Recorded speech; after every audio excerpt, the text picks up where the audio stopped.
Okay, so now next dish I'm going to cook.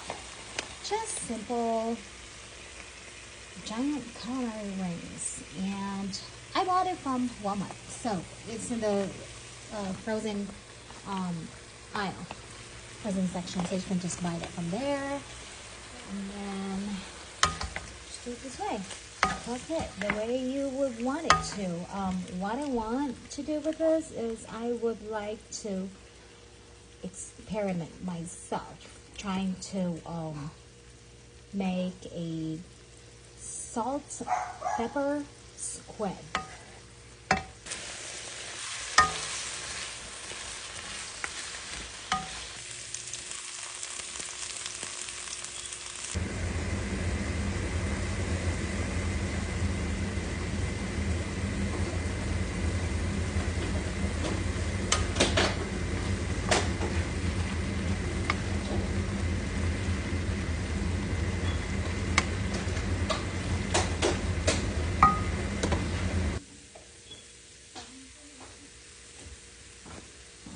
Now I'm adding some green onions at the end as a final touch.